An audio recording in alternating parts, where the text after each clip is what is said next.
Shalom, shalom, set apart brother. We back at it, man. Today, I want to talk about developing your skills as a man. You know, set apart men cannot just be about lip service, man. It's got to be about action, man. It's got to be about doing the word. And when you think about the word, it says, build ye houses and plant ye gardens. You know, it says the Most High will bless the labor of your hands. So you think about it, man. I'm going to share today's project with you, let you check out what I've got going on. Despite the government shutdown, we're still going to make it happen. Let's talk about it. The Matrix is everywhere. It is all around us. Even now, in this very room, you can see it when you look out your window or when you turn on your television. You can feel it when you go to work, when you go to church, when you pay your taxes. It is the world that has been pulled over your eyes to blind you from the truth. What truth? That you are a slave like everyone else. You were born into bondage. Unfortunately, no one can be told what the Matrix is. You have to see it for yourself. This is your last chance. After this, there is no turning back. You take the blue pill, the story ends. You wake up in your bed and believe whatever you want to believe. You take the red pill, you stay in Wonderland, and I show you how deep the rabbit hole goes. Remember, all I'm offering is the truth, nothing more.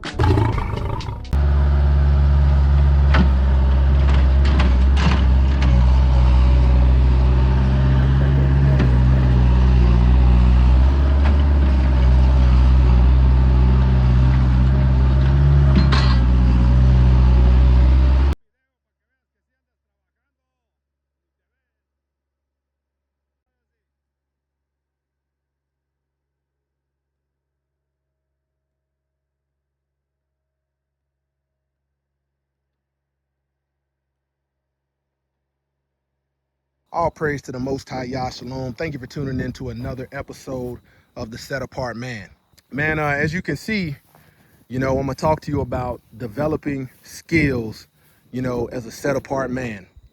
Now, you have men that are religious and won't lift a finger and won't get up off the couch.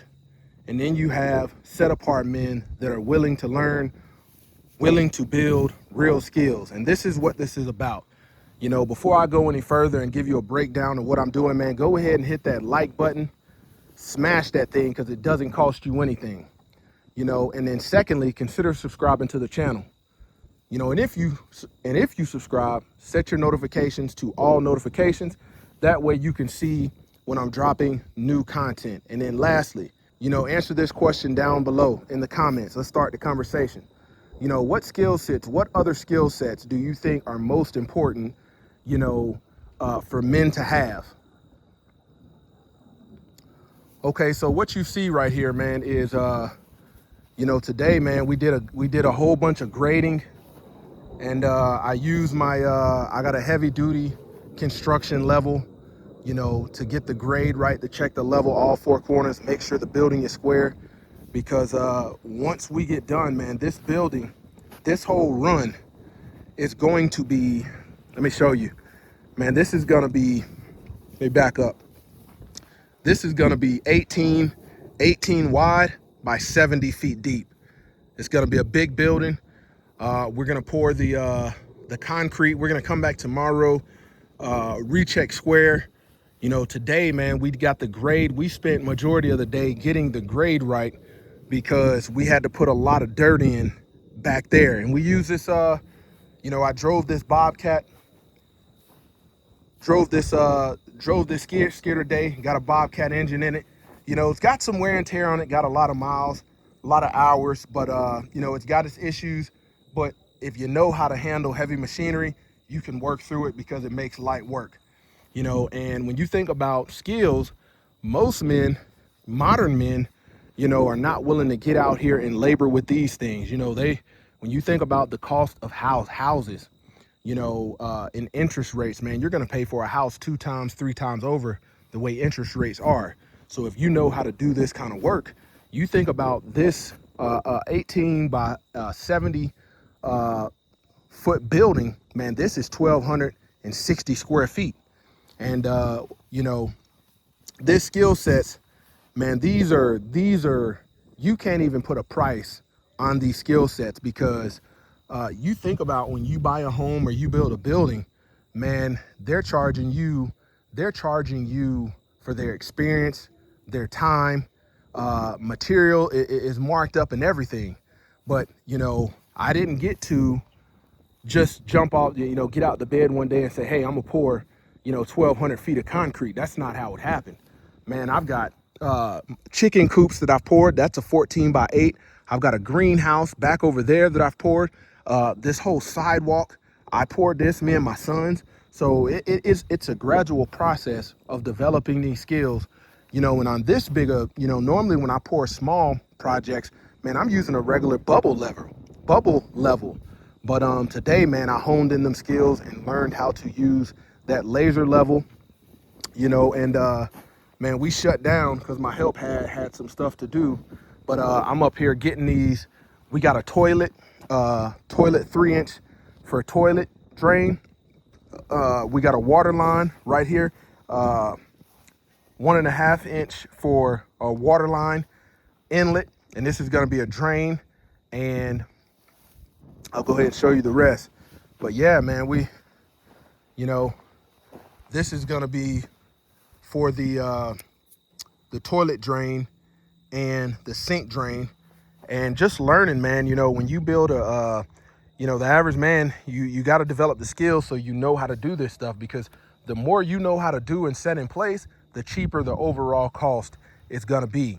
And I can show you, man, I've got neighbors over there, directly over there. Let me show you over there. And they built that house by their hands. You know, that man, his sons and his family, they built that house by their hands, with the exception of, you know, contracting out some of the electrical work, contracting out the HVAC work. But other than that, man, they built that with their own hands. And when you think about build ye houses and plant you gardens, man, I want the average man to realize, man, if you're willing to learn, you can build, you know, with simple math, learning how to work hand tools and things like that. And let's be real, man. I grew up in the suburbs. I grew up in the city. You know, I didn't grow up around men doing this kind of stuff. You know, I grew up doing lawn care, DIY projects around the home, but nothing this extravagant right here. So, like I said, man, we're gonna pour this. This concrete is gonna be, this first 20 feet is gonna be level. It's gonna be flat, and this is gonna be like office space. You know, we can build some rooms. I'll frame out some rooms in here. I'll have at this mark right here is the 20-foot mark. So from here across, all of this is gonna be level, and I'm gonna have building space. You know, I'm gonna have a door right here, entry door, heavy duty door, and then I'm gonna have a roll up garage door right here. Okay, so when I tell you this grade, we had to add about 6 inches worth of dirt, you know, just constantly going back and get buckets of dirt, leveling it out, because this grade, it's got like a 2% drop. And when you think about a 70-foot run, it's cheaper to fill it in with dirt than it is to go get gravel, to go get, you know, have extra concrete, because within a 1/2 inch or an inch, if they got to pour additional concrete, you know, that's okay. But when you're getting an inch over in depth, yeah, it's going to get expensive. So right here is right here is the 20-foot mark in, and then that marks 50 feet that way. So the toilet drain is going to go right there. And when you think about it, man, when you think about the how far from the edge of a slab you have to, you know, put your drain, you don't want to put it too far out, and then you got a toilet sitting in the middle of the room. So what you do is, okay, if you're framing for a 2x4, a raw cut 2x4 is actually 3.5 inches. So knowing the width of a 2x4, 3.5 inches, and then you've got drywall, 3/8 inch thick, 1/2 inch thick. You really ain't got to worry about the drywall. But if you're using 2x4s for framing or 2x6s, you have to calculate all that out, and that determines where your drain is going to be. And when you think about your standard toilets, man, you've got, you know, 12 inch is going to be your most common toilet. And that's 12 inch on center of the drain. So in the center of your drain circle, it's got to be 12 inches from the framing of the wall. So you have to add those calculations up and make sure you're spot on, because if not, your drain will be too close to the wall. You can't fit a toilet, or it's too far out and you can't you can't put a toilet. You got to run these long water lines to go to your toilet. Now, when we're gonna do a water inlet right here, a water inlet line, because I got another meter I got to get installed, but we'll do a water line that will come over here, and it's gonna be the framing 3.5 inches for the actual building, so it can sit on the inside of that 3.5 inches. You drill a pilot hole and have your water line come up on the edge, you're good to go. Okay, so from this mark, 20 foot, 50 feet on, this right here is actually going to be another kennel area. As you see right here, man, I got my dog kennel building. We've got 980 square feet there. That's a 18 by 50. So we went bigger on this one because we're gonna shut it down. When it comes to my city, we're gonna have the largest facility and the most capacity. So when people want to travel and board their dogs, we're gonna have it on lock. All praise to the Most High. Okay, so what we got right here is we dug out, you know, when you think about drains, in the middle is gonna be a slope, a concave, and then on the back end, let me show you, on the back end, it will start to go back up to level. But on the end, when we're pressure washing and things like that, you want the water to run into the middle. So we put 3 drains, same concept we used on that one. So you have to, know how deep, how to work with the level in the ground. So when you put these drains in the ground, these drains are actually 3 inches below the level line of the surface of the concrete, and the concrete will slope in to meet that depth, you know. And you learn all kind of stuff, man. Taping your ends so you don't clog them up with dirt, because that will mess you up, because you pack that with dirt, you got to put something in there and try to flush it out once it's done. But if you tape it, you know, it makes it nice and easy. This used to be this lane. You can see I still got a target back here. This used to be my shooting range, you know, so we're gonna move the shooting range over and redo that. But got 3 drains in here. We put these stakes in here and marked them, so we know, just in case we're working and these things drop down or something is off, we know we got to reset them from stepping over and compacting it. You never know, it could drop a 1/4 inch, 1/8 of an inch. 1/8 of an inch we're not worried about. But yeah, this is where we use the we didn't put a frame on this side.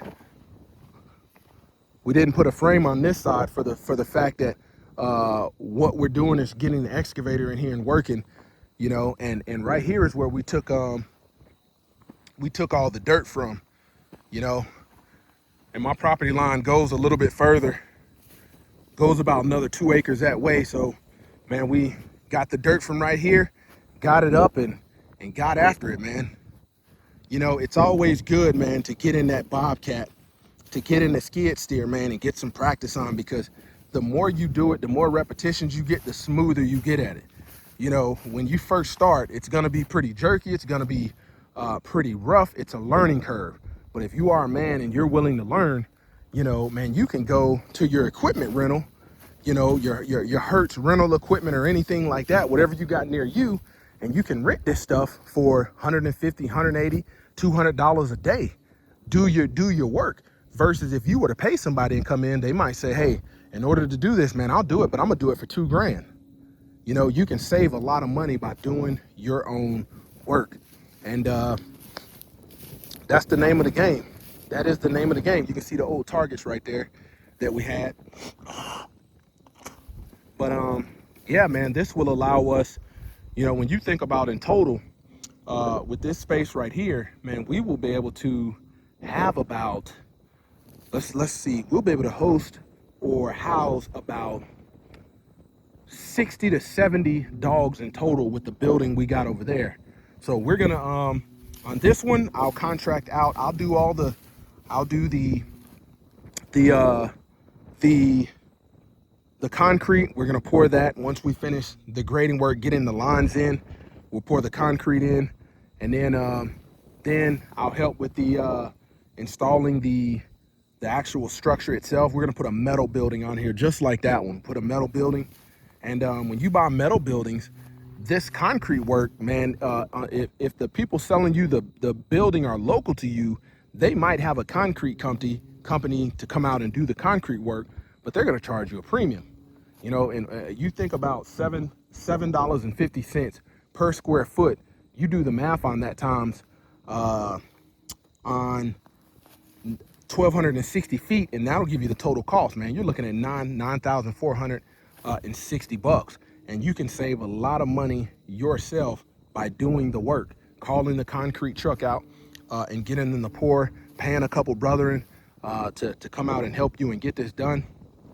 You know, but if you're ordering one of these buildings online, you know, when you get a building, man, you have to tell them, is it going to be on the ground? And even if you order it and don't pour concrete, the grade has to be set. They're not going to come out and install a building and you got this wavy ground. It's just not going to work like that. So this process has to be done either way. But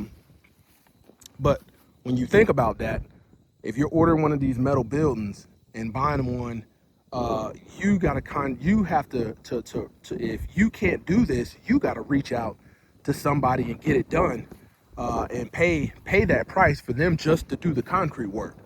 And that concrete work, like I said, man, this is depending on the region you live in. To pay somebody to do this, man, you're looking at 8 to 10 grand for them to come out and pour this much concrete, 4 inches thick, 3/8 rebar, 20 inch on center, far as the squares and things like that, you know. But this ground took a lot of work because it's that clay, it's that thick clay, and once it gets hard, man, it almost gets fossilized. So it took a while, but this is what we got done today, man. I gotta run to Lowe's, man, and get some more fittings because I installed a drain fitting on 180 degrees the wrong direction. And you know, once you set that primer in that cement, there ain't no getting it off. You got to cut it and go get another one. So luckily, man, I'll be able to recover that. You know, pretty much got some extra fittings and things over there. But yeah, we'll get this done, man. Just wanted to share that with you, man, and just show that, hey, as a set apart man, you know, you see a lot of people talk the talk, but man, this is what it comes down to. Because if you can do this work, you know, man, you'd be surprised if you wanted to pour, let's say people rent an apartment for 750 square feet. And if you can pour 750 feet worth of concrete, learn how to frame walls, man, you think about that, man, you can pretty much, if you got the land, you can have those small little living dwelling places, have 2 bedrooms, a kitchen, a living room, 2 bathrooms with 700, 800 square feet. You can get it done. You can get it done. You can frame up the walls. You can learn all of that. And I live outside of city limits, so it makes it easier to where I don't have to pull permits or anything. I don't have to ask permission. I can erect what I want out here. And, you know, that's what I try to encourage men to get outside of their comfort zone.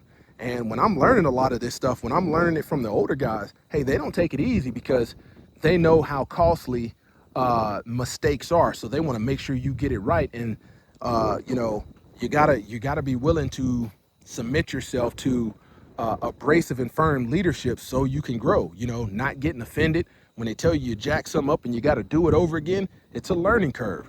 But as you do it, man, you know, you can see on some of my other channels, man, you know, I showcase the different projects and works that I'm doing. But, you know, my sons are learning a lot because, man, they're learning on a grand scale what they're actually capable of. And we're constantly pushing the limits on developing skills, real skills, you know, and this is considered blue collar or laborsome work. And when you think about this government shutdown, if you know how to do this kind of work, man, you're still in business. Where if you got a degree or something, you're working for the government or these companies are laying you off, you got to think, man, this is where the money is. This is where the money is. So outside of the dog boarding business, this is helping me hone in my skills because, you know, I've got another business venture contracting that I'm embarking on. So I have to hone in my skills because, man, you do a building this size, a concrete pad this size, and your lines aren't straight, man, your building is not going to be sitting right. It's not going to be square. You know, when I poured that sidewalk right there, I didn't verify squareness on it, and it's all kind of zigzag. So when you think about stuff like that and people are paying a premium, that's not going to fly. But when you're doing something this big and you know you're going to charge somebody, man, you have to be on point. You got to be on point. And you can easily, with work like this, man, you think about hiring some help, 2 or 3 guys, you can easily pay them $150, $200 a day and get a lot of work done and still be profitable in this kind of work. But a lot of men simply don't want to. You got to think, man, we got men out here wanting to get their fingernails painted, be like Dwayne Wade, want to worry about their, don't want to get their hair dirty, their hands dirty, all kind of foolishness. But this right here is what's going to set you apart. Man, during a collapse, a government shutdown for all these corporations, man, somebody's still going to be getting buildings done. Wealthy people, you have to think, man, you come across somebody that is extremely wealthy and they got deep pockets. You do this kind of work, depending on, and they remember, hey, that's my go-to guy. You've constantly got work. Every time they expand, they're going to call you. And that's the, when you think about projects like these, the reality is your concrete guys are kind of gonna come do the grade, depending on how bad the grade is. Some concrete guys don't even do grade. They have somebody else. You got to pay somebody else, another subcontractor, to do the grade, and then they come verify the grade, and then your plumber has to take and you got to think, that's already 3 different contractors you've had to use. But when you know how to do the basics yourself, man, you can skip all of those. You got to pay a plumber to come in with a mini excavator and trench out these ditches, lay the plumbing and set it, and then the concrete is going to come back and put the moisture barrier, put the rebar, so that's just this process right here is bypassing 3 contractors. Then you do the work. Okay, once you got the slabs, then you can start setting up the framing on your wall, 12 inches on center, 16 inch on center, 2x4 studs or 2x6 walls for rigidity. If you're going to be load bearing, if you're going to have, depending on the levels of the house, you're going to have a 1-story or a 2-story. But this is the basics in its raw form. This is it right here. In another video, man, I'm going to talk about the importance of young men needing to pay attention when it comes to when you're in school going over fractions and math. A lot of young men think that, oh man, that stuff is not irrelevant, I'm not going to have to use it. But the reality is you got to be able to read a tape measure out here. You got to be able to do calculations in order to determine your square, your diagonal, to make sure you got this thing square. You have to be able to do some calculations, like I said, for the drain setting, the plumbing in the middle. So men need to really pay attention and not blow this stuff off, because I don't care what your trade is. I don't give a dang if you're a machinist, if you're a mechanic, you're a plumber, you're a carpenter, you're a welder, you do concrete, the list goes on. Say for instance, you just drive one of these. You have to understand math, because at some point it's going to be incorporated in that trade. And we got to get men, a lot of young men, I'm talking about the ages of 10 and up, 10 to 18. This is the stuff that they need to learn and to survive a lot of this stuff that's going on in the economy. Because if you're willing to do this work, you got to think, man, somebody might want to extend a patio. You think about extending a patio, and I've got concrete mixers and things like that. I got bull floats and everything. Somebody want to extend a patio, 12 by 8 feet. You can be in and out in 2 days and charge them a premium for it. You always got work when you know how to do this kind of stuff, and that's just the name of the game. So I just wanted to share that with you, show you what I'm working on. I just don't sit back and make videos and talk a good game, man. I get after it. So what I'm about to do is hop up in this skid steer and finish ditching this out some more as far as these drains go, because let me show you what we got here. You want you don't want to dig it deep to where the pipe comes and then it starts to go back up because your water's just going to pool there. So I want to dig that deep and have enough for that water to run off. And these are just water drains, so they don't have to go to the septic tank or anything like that, so I ain't got to worry about it. But my line that we dug out here didn't finish. Eventually, man, I'm gonna get another septic tank put out here, and that's a good, man, if you know how to work a backhoe, you can probably save some money when it comes to digging out that septic tank if you can work a backhoe, you know. But that's another $7 grand, $7 to $8 grand for a small septic tank, because this septic tank is only gonna pretty much facilitate a toilet and a sink. It's not a whole lot, so it doesn't have to be that big. But yeah, man, I'm gonna get at it while I still got some daylight, and catch you guys later, man. I thank you for tuning in, and like I said, man, drop it down in the comments. Let me know what you think. You know, young men, what are skill sets young men need to focus on and pay more attention to, rather than all of this stuff that is failing them. And we see it now with the government shutdown, mass layoffs. Let me know down in the comments. Like I said, I'm interested in what you're saying, because you might be dropping some nuggets that I need to focus on and learn. Once again, this is the Set Apart Man, kicking it gun barrel straight. Until next time, stay disciplined, stay set apart, and stay in the word of Yah. Bow.